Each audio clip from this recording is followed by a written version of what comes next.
Modern Warfare in 5 minutes. Sort of. Everything you need to know about the story so far. Spoiler alert! Call of Duty Modern Warfare. Such a delightful, peaceful, joyous celebration of unity, happiness, and thousands of bros dying constantly. Modern Warfare begins with our hero Sergeant Soap McTavish training for a cargo ship raid in the Bering Sea. Soap and his pals Gaz, Captain Price, and a bunch of other bullet magnets believe the ship has deadly nuclear weapons on it. The guys kill the entire ship crew before crazy Russian bad guys sink the whole thing. Soap figures out that evil Russians are working together with evil Middle Eastern rebels, and it's off to war we go!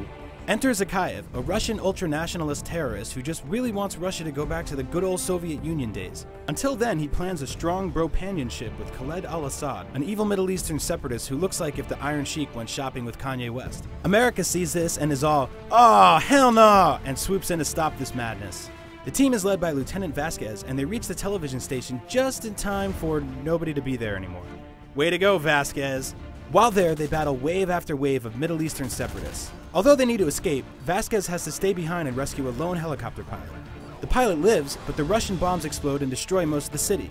Vasquez and his team escape in a helicopter, except they don't, and the helicopter explodes and they all die too, including the pilot. Way to go, Vasquez! As it turns out, al-Assad wasn't even there to begin with, and is actually hiding in a safe house somewhere else. More Americans come in and murder a whole village of ultra-nationalist soldiers and finally catch up with al-Assad, where he's clearly been having terrorist calls with Zakhaev. Captain Price ain't having that, so he kills al-Assad and gathers all of his troops together for Memories with Captain Price, where he has a terrible war flashback from 15 years ago. Once upon a time, Price worked with Macmillan, a Scottish captain who sounds like Scrooge McDuck during a tornado. Enemy helicopter, get down! The two of them tried to kill Zakhaev because he was being a total nuclear-era asshole. Price shot Zakhaev, but only managed to kill his arm. Rest in peace, Zakhaev's arm. The end. Back to modern times, Price teams up with new pals Staff Sergeant Griggs and Sergeant Kamarov on the quest to capture Zakhaev's son Victor somewhere in Russia. Luckily, that country is pretty small.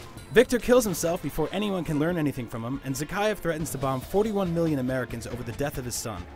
Zakhaev launches his missiles, but Price and friends manage to remote detonate them over the Atlantic Ocean, probably killing 41 million dolphins instead.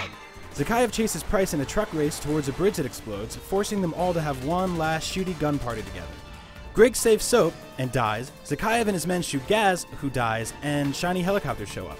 Zakhaev is like, "Cool! Helicopters!" So Price slides his gun to Soap, who kills Zakhaev for good. Soap and Price survive, all is right in the world, and nobody ever has to go to war ever again. Until 5 years later, Zakhaev is considered a Russian ultranationalist hero and even gets his own statue. Zakhaev's fan club president, Lieutenant Vladimir Makarov, celebrates by terrorizing the shit out of the Western world. Meanwhile, Private Joseph Allen teams up with General Shepard for Task Force 141, which sounds like a bottom-shelf energy liquor, but is really a hands-across-the-world anti-evil team featuring Soap McTavish and Gary Roach Sanderson.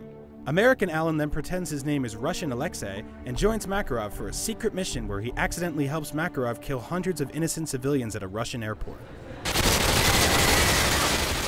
Allen, you are terrible at undercover missions. Shame on you. Makarov finds out Alexei is Allen and kills him, leading Russia to think that the whole everyone dies at the airport thing was America's fault. Wartime! Task Force 141 goes all Scooby-Doo to prove to Russia that Makarov is the one that hates airports, not America. The team travels to beautiful Rio de Janeiro where they find Makarov's guns, list of best friends, and probably his porn. Ugh. This leads them back to Russia to retrieve prisoner 627, who is actually Captain Price, who joins Task Force 141 to kill Makarov. Since jail can cause a man to go crazy, Price decides that he should first hijack a submarine and launch a ballistic missile towards Washington, D.C. that causes every vehicle on Earth to stop working and blows up a space station in the process. The team heads to Washington where space station parts are falling on the White House, while the Air Force plans to destroy the entire city in case a Russian or two might show up. But the Air Force sees some road flares on the roof and decides to call the whole thing off. Soap and Price fly to Afghanistan, Roach and Ghost head back to Russia, and Tank, Chunk, and Steak head to Hoboken, New Jersey to pound a keg. Shepard turns out to be a filthy traitor who's been trying to cause a war to increase the might of the military or something. Anyway, he kills Roach and Ghost for knowing too much, and Price makes a deal with Makarov to kill Shepard. Shepard jacks a helicopter, Price shoots it down, everyone rolls off a waterfall, and Soap pulls a knife out of his chest and throws it at Shepard's face, which kills him right in the eye. A rescue chopper arrives, peace is restored, and modern warfare is finally over forever. Until this fall, Modern Warfare 3, they're bringing the war to America. It's about to go down.